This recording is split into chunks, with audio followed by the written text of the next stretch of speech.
నమస్తే. ఈరోజు మన స్టూడియోలో ప్రముఖ ఆధ్యాత్మికవేత్త ఆస్ట్రోన్యూమరాలజిస్ట్ శ్రీమతి జయప్రద గారు ఉన్నారు. సో తులారాశి వాళ్ళకి ఈ ఆగస్టు మాసం ఏ విధంగా ఉండబోతుందో మేడం గారిని తెలుసుకుందాం. నమస్కారం మేడం. నమస్తే అమ్మా, శ్రీమాత్రే నమః. తులారాశి శ్రావణ మాసం ప్రజెంట్ వీళ్ళ టైం ఎలా నడుస్తుంది, ఓవరాల్గా ఎలాంటి జాగ్రత్తలు పరిహారాలు తీసుకుంటే బాగుంటుంది అంటారు? తులారాశి వాళ్ళకి మిథున రాశిలో గురువు శుక్రుడు శుభగ్రహాలు, రెండు భాగ్యస్థానంలో శుభగ్రహాలు.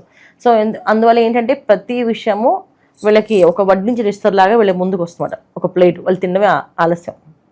సో వడ్డించిన విస్తరి అంటే అర్థం చేసుకోవాలి మనం అనిషాలు. అంటే వివాహ ప్రయత్నాలు ఉన్న వాళ్ళకి వివాహాలు, ఉద్యోగ ప్రయత్నాలు ఉన్న వాళ్ళకి ఉద్యోగాలు, వ్యాపార ప్రయత్నాలు ఉన్న వాళ్ళకి వ్యాపారం అనుకూలత, తర్వాత మీడియా రంగంలో పనిచేసే వాళ్ళకి చాలా యోగ్యమైన అవకాశాలు.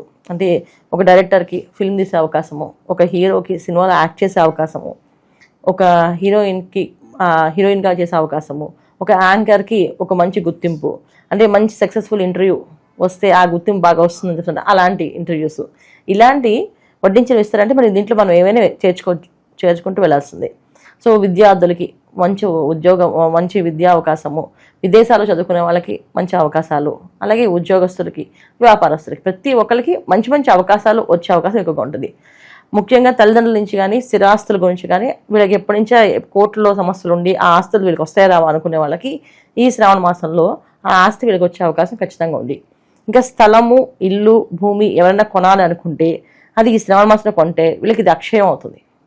ఎంత అక్షయం అవుతుంది అంటే ఇంత స్థలమైనా అది లక్ష్మీప్రదంగా మారి వీళ్ళకి దినదిన అభివృద్ధిగా జరిగే అవకాశం ఉంటుంది. సో శ్రావణ మాసంలో వీళ్ళకి ఆ అవకాశం ఉంది. ఎందుకంటే భాగ్యస్థానంలో శుక్రుడు ఉన్నారు కనుక ఇప్పుడు ఎన్ని రోజులు ఉంటాడు అంటే నెల రోజులు కన్నా ఉండడు ఆయన. కానీ వీళ్ళు ఆ శుక్రుడు ఉన్నంతకాలం వీళ్ళు ఏది కొన్నా అది అక్షయంగా పాత్ర అవుతుంది. అదే ఒక బంగారం కొన్నాం అక్షయంగా అవుతుంది. కానీ అన్నిటికంటే ఏంటంటే ఒక ఇల్లు కానీ ఒక స్థలం కానీ కొంటే అది భాగ్యంగా మారే అవకాశం ఉంది కనుక దాన్ని ఎక్కువగా కొనమని చెప్తాను నేను. ఏదైనా అవకాశం ఉంది మీకు ఈ మాసంలో అడ్వాన్స్ ఇచ్చేయండి. ఒక ఇల్లు కొందాం అనుకుంటున్నారు, దానికి ఇంత అడ్వాన్స్ ఇచ్చేయండి, ఆటోమేటిక్గా డబ్బులు ఏర్పడతాయి. ఖచ్చితంగా వస్తాయి డబ్బులు, ఆ టైంకి కట్టేస్తారు. ఆర్థికంగా బాగానే ఆర్థిక పరంగా ఏదంటే లావాదేవీలు చాలా బాగుంటాయి. అంటే ఏంటంటే వీళ్ళ కోరిక బలంగా ఉంటే అవుతుంది, బలహీనంగా ఉంటే అవ్వదు. బలంగా ఉంటాయి. ఎందుకంటే వీళ్ళు నమ్మాలి. ఎందుకంటే వీళ్ళకి వేస్థానంలో కుజుడు ఉండడం వల్ల అది ప్రతిదీ డిటెక్షన్ అయిపోతుంది. అంటే ఒక్కొక్క దానికి నాకు అవ్వదేమో, నా వల్ల కాదేమో అని చెప్పి ఇప్పుడు వద్దు తర్వాత చేద్దాంలే అని చెప్పి ఆలోచన తెప్పిస్తాడు. ఎందుకంటే ఈయనకి మళ్ళీ ఈయన శనేశ్వరుని చూస్తాడు, రాహువుని చూస్తున్నాడు, కేతువుని చూస్తున్నాడు. సో అంటే ఈ కాంబినేషన్స్ ఏవైతే ఉన్నాయో దానివల్ల ఏంటంటే వీళ్ళకి ఇంకా అదే మన వల్ల వదిలేయాల్సి అనుకుంటుంది. ఎందుకంటే వీళ్ళకి లాభస్థానంలో కూడా కేతువు, ఎప్పుడైతే లాభస్థానంలో పాపగ్రహం ఉన్నా లాభం అనేది ఎలా వస్తుందంటే ఒక రకమైన వైరాగ్యాన్ని ఇచ్చేస్తుంటుంది. కేతువు ఉన్నది అక్కడ. సో వైరాగ్యం అంటే ఇప్పుడు వద్దులే, ఇప్పుడు ఏం కొంటాంలే, ఇప్పుడు ఉన్నది ఒక దానికి ఎక్కువ రేట్లు అయిపోతాయి అని చెప్పేసి అలా కాదు. ఇప్పుడు మనం ఏదైనా కొన్నాము అంటే అది బంగారం మారుతుంది. అది తులారాశి వాళ్ళు ఈ అవకాశాన్ని వదులుకోకుండా చేసుకోవాలి. ఒకటి.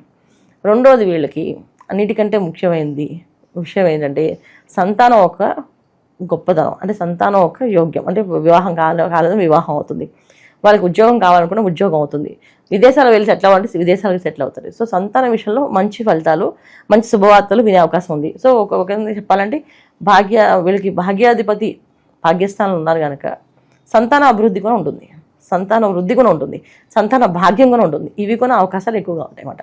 సో ఆస్తులు, చిరాస్తులు, తర్వాత వీళ్ళకి భాగ్యము, ఇవన్నీ కూడా కలిసి వస్తాయి తులారాశి వాళ్ళకి. సో చూసుకుంటే ఈ మాసంలో శ్రావణ మాసం తులారాశి వాళ్ళకి మ్యాక్సిమం అనుకూలంగా ఉంటాయి. వైవాహిక జీవితం పరిస్థితి ఏంటి మేడం? వైవాహిక జీవితం అనేది కాస్తంత ఇబ్బంది ఉంటుంది. అది ఎటువంటి ఇబ్బంది అంటే అది చిన్న చిన్న విషయమే, పెద్దగా ఉండదు, చిన్న విషయమే. ఏదో మాట చిన్న అంటారు తప్ప పెద్దగా ఉండదు. అన్నిటికీ ఏంటంటే గవర్నమెంట్ సంబంధించిన వ్యవహారాల్లో కాస్తంత ఆలస్యం అవుతుంది. ఇక్కడ రవి బుధులు దశమ స్థానంలో. దానివల్ల ఏంటంటే గవర్నమెంట్ సంబంధించిన పనుల్లో కానీ, గవర్నమెంట్ ఉద్యోగస్తులు కానీ, గవర్నమెంట్ సంబంధించిన విషయాల్లో ఏ వ్యవహారంలో వీళ్ళు ఉన్నా అవి కాస్త ఆలస్యం అవుతాయి. దానివల్ల కాస్త చికాకు, కాస్త అవుతుంది అవుదా ఒక టెన్షన్, చిన్నపాటి టెన్షన్. అంటే మనిషికి ఏదో ఒక టెన్షన్ లేకుండా ఉండదు కదా జీవితం, అలాగే ఈ టెన్షన్స్ ఉంటాయి. సో గవర్నమెంట్ రంగంలో ఉండే వాళ్ళకి కాస్తంత ఇబ్బందులు తప్ప మిగతా అందరికీ బాగానే ఉంది. ఇక రాజకీయ పరంగా ఉన్న వాళ్ళకు కూడా కాస్తంత ఇబ్బంది ఉంది. సో రాజకీయ పరంగా చేసుకునే వాళ్ళకు కూడా కాస్తంత ఇబ్బంది ఉంది. కొంచెం జాగ్రత్తగా వ్యవహరించుకుంటే అది కూడా వీళ్ళకి కలిసి వస్తుంది. అంటే గోచార పరంగా ఇప్పుడు ఫలితాలు ఏమన్నా బాగుందంటే బాగుందని చెప్తారు, కానీ కామెంట్స్లో కొంతమంది మేడం మీరు బాగుంది అంటున్నారు, మా జీవితం ఎలాగే ఉంది మేడం, ఎక్కడ తీసింది అక్కడే ఉంది అని అనుకుంటూ ఉంటారు. ఎందుకు ఇలా జరుగుతుంది అంటారు? ఇది జాతకాన్ని ఖచ్చితంగా పరిశీలించగలమా. ఎందుకంటే మన జాతకం అనేది పురుషార్థాలు అంటారు. అంటే ధర్మార్థ కామ మోక్షములు. ధర్మార్థ ధర్మం, అర్థం, కామం, మోక్షం. ఈ ధర్మార్థ కామ మోక్షాల స్థానాల్లో ఏది పడిందో, ఒకవేళ రాసి పడిన ధర్మంలో పడితే వాళ్ళ జీవితం ఒక విధంగా ఉంటుంది, అది కామంలో పడితే అది ఒక రకంగా ఉంటుంది, అర్థంలో పడితే ఒక రకంగా ఉంటుంది, మోక్షంలో పడితే ఒక రకంగా ఉంటుంది. సో వీళ్ళు రాశి ఎక్కడ పడింది, తర్వాత రాశి అంటే చంద్రుడు ఉన్న రాశి, అంటే వీళ్ళు పుట్టినప్పుడు చంద్రుడు ఎక్కడున్నాడో దాన్ని రాశి కింద లెక్కేస్తాం. వీళ్ళు పుట్టిన టైం ఉంటుంది, ఆ టైంని లగ్నం కింద లెక్కేస్తాం. సో లగ్నం ఏమైంది, ఈ లగ్నం ఎక్కడ పడింది, ఈ ధర్మార్థ కామ మోక్షాల్లో పడిందా చూసుకోవాలి. అలాగే కారకత్వాలు చూసుకోవాలి, దశ అంతర్దశలు చూసుకోవాలి. పుట్టినప్పుడు నక్షత్రం వంశోదయ దశ అని ఉంటుంది. పుట్టగానే తల్లిదండ్రులకు బాగా యోగం ఉంటుంది. కొంతమంది పిల్లలకి వాళ్ళ యోగం అనుభవించాల్సింది తల్లిదండ్రులకు వస్తుంది. ఎందుకంటే మరి వాళ్ళు అనుభవించారు కదా, వాళ్ళు కార్లో తిరగాలి, తల్లిదండ్రులకి కారు లేదు, వాడు పుట్టగానే కారు కొనిస్తారు. ఎందుకంటే వాడు కార్లో తిరగాలి యోగం ఉంది అబ్బాయికి, అందుకే కారు కొంటారు. అదే అబ్బాయి మంచి కంఫర్ట్గా ఇంట్లో ఉండాలనుకున్నాడు, అలాగే సొంత ఇల్లు ఉంటుంది. ఇలాంటి విషయాలన్నీ కూడా పర్సనల్ జాతకంలోనే వస్తాయి. మా జీవితం ఇలాగే ఎందుకు ఉంది అంటే మీరు పర్సనల్గా జాతకం చూపించుకోవాల్సింది.